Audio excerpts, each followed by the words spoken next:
Salut tout le monde, c'est Béatrice, j'espère que vous allez bien. Je vous retrouve aujourd'hui dans une nouvelle vidéo pour vous parler de comment je me suis préparée à mon 3e accouchement, comment je me suis préparée à cet accouchement non assisté, cet enfantement libre et autonome, cet accouchement à la maison qui a été physiologique, naturel et comme je le disais, non assisté, c'est-à-dire qu'il n'y avait pas de sage-femme, pas de médecin, rien du tout. Et c'était prévu comme ça, en tout cas pas au début parce que nous partions plutôt sur un AAD, c'est-à-dire accouchement à domicile assisté par une sage-femme. Et finalement le projet ne s'est pas réalisé pour des raisons que vous connaissez peut-être déjà si vous avez vu la vidéo en question. Je vous mets le lien en barre d'infos. Je vous mets également le lien de mon récit d'accouchement en barre d'infos et de la présentation de bébé. Vous aviez été plusieurs à me demander quel livre j'avais lu, notamment pour me préparer à cet accouchement. Pareil, je vous mets en barre d'infos le lien de la vidéo que j'avais déjà faite lorsque j'étais enceinte de Dana et que je préparais donc l'accouchement à domicile avec sage-femme. Parce que j'avais lu plein de livres super intéressants qui sont très utiles, je pense, même dans le cadre d'un accouchement non assisté.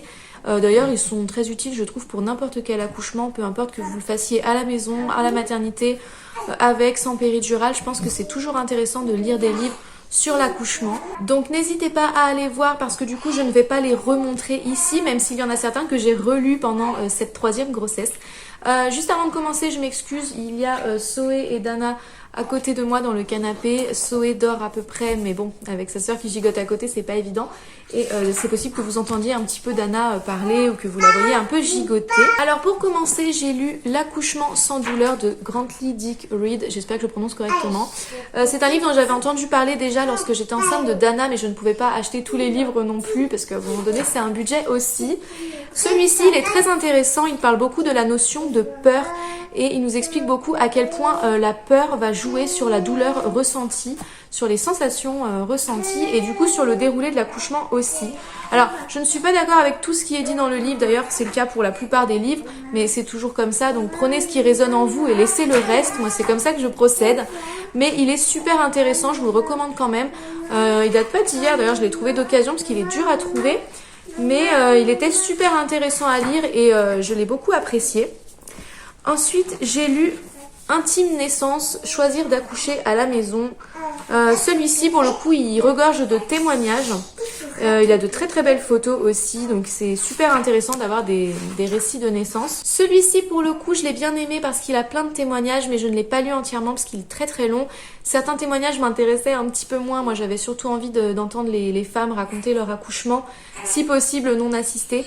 Donc, ouais, je l'ai beaucoup aimé, mais... Bon, c'est pas que je le recommanderais pas, c'est que c'est pas forcément celui que j'ai préféré. Mais il est très très chouette quand même et je suis très contente de l'avoir. Alors ensuite, un gros coup de cœur. D'ailleurs, les deux derniers, ce sont les deux gros coups de cœur. Le bébé est un mammifère de Michel Audin. Si je devais en recommander qu'un seul ou un ou deux, je vous recommanderais forcément celui-ci. Il est très concis, vous voyez, il est très court, mais en fait, il dit vraiment l'essentiel des besoins d'une femme qui accouche. Et des besoins à respecter pour qu'un accouchement physiologique se passe bien et qu'il n'y ait pas de problème, en fait, de complications. Il est hyper intéressant, je l'ai adoré. Et le dernier, c'est celui-ci, Petit traité de la naissance libre, parce que les femmes savent enfanter, de Cynthia Durand. Je l'ai adoré, lui aussi. Vraiment, pour le coup, il est top si vous voulez un enfantement libre et autonome. C'est celui-ci... qu'il faut lire. Donc là, les deux derniers, vraiment, ce sont ceux que je vous recommande. Je suis désolée, je prends pas vraiment le temps de vous les décrire.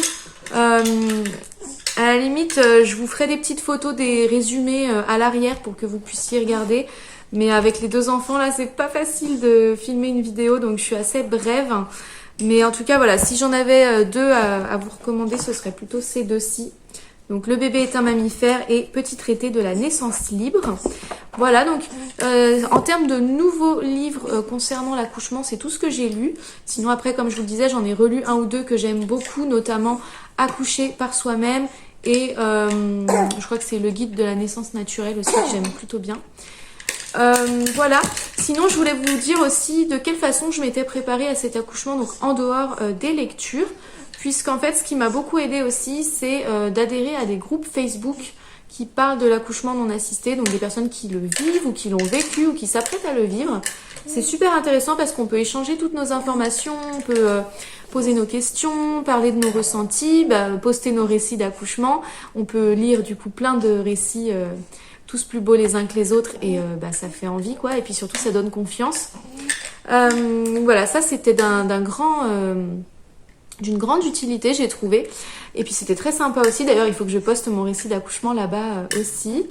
Voilà, d'ailleurs j'ai recréé un compte Facebook juste pour ça parce qu'à la base moi j'avais arrêté les réseaux sociaux à part pour la chaîne YouTube, donc j'ai la chaîne YouTube et le compte Instagram liés, mais sinon en termes de réseaux sociaux personnels j'avais tout enlevé parce que je considère que quand j'ai le numéro d'un proche ça me suffit et j'ai pas besoin de plus que ça pour communiquer avec mon entourage. Mais ouais, j'ai recréé un compte juste pour pouvoir adhérer à certains groupes Facebook. Donc ça c'est très utile. Sinon vous avez également des comptes Instagram ou de sites parfois de doula. Alors ça pour le coup ça peut être super utile. Moi c'est peut-être ce qui me parlait un petit peu moins. Quoi qu'il y a des comptes que j'apprécie depuis un moment, pas forcément pour le métier de doula mais plus pour ce qui est partagé. Donc je peux vous recommander d'aller voir un peu sur Instagram des comptes de doula ou des comptes sur le sujet. Je sais pas si j'en ai trop vu. Par contre, il y en a un que je vous recommande tout particulièrement qui, moi, m'a beaucoup aidé. C'est Free Birth Society, je crois. Oui, je crois que c'est ça. Parce qu'en fait, dessus, on peut trouver plein de vidéos et de photos d'accouchement non censurées, parce que c'est très compliqué d'en trouver qui ne soient pas floutées ou qui montrent réellement ce qui se passe. Et là, pour le coup, on voit tout. Et je trouve que c'est d'une très très grande aide pour une femme de voir ce qui se passe exactement sur le corps d'une femme lorsqu'elle accouche. Ça permet de voir à quel point le corps est capable, le corps est bien fait. Et donc voilà, on peut voir la naissance d'un bébé, on peut voir même la délivrance d'un placenta. Enfin, je dis la naissance d'un bébé, il y a plusieurs vidéos en fait de naissance sur ce compte Instagram. Et ça m'a énormément aidé à me préparer parce que du coup c'est très très visuel. On peut parfois entendre des accouchements un peu plus sonores et d'autres un peu plus calmes. D'ailleurs, moi, je pensais pas que j'arriverais à avoir un accouchement si calme parce que, comme pour Dana, j'avais pas mal vocalisé. Je pensais que c'était mon mode de fonctionnement et que ce serait comme ça à chaque fois. Et finalement, là, j'ai presque tout géré par le souffle. Il n'y a quasiment pas eu de vocalise et encore moins de cris. Bref, donc c'est super intéressant ce genre de compte également. Et puis, parmi vous, il y en a une ou deux aussi qui m'ont posté sur Instagram leur récit d'accouchement non assisté. Qu'est-ce qui m'a aidé également? Mais moi, comme je vous l'ai dit, j'étais déjà bien préparée pour Dana, donc je me suis aussi souvenue de toutes les choses que j'avais pu apprendre jusqu'ici. Voilà, c'est à peu près tout finalement pour cette préparation. Je suis désolée, il n'y a pas grand chose, mais bon, c'est un 3e accouchement pour moi. C'est le 2e que je fais à la maison, c'est le 2e que je fais sans péridurale.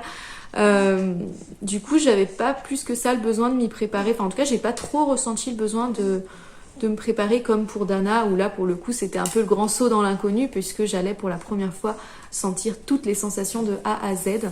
Là, pour le coup, je me sentais déjà plutôt bien préparée. Donc voilà, j'ai juste voulu un petit plus, mais c'est tout. Écoutez, j'espère que cette vidéo vous aura plu, qu'elle aura pu quand même vous être un petit peu utile. Si c'est le cas, mettez un petit pouce bleu comme d'habitude. N'hésitez pas à me laisser un petit commentaire. Si vous avez des questions aussi, n'hésitez pas à me les poser. Moi, je vous fais plein de gros bisous et je vous dis à très bientôt pour une prochaine vidéo. Bye!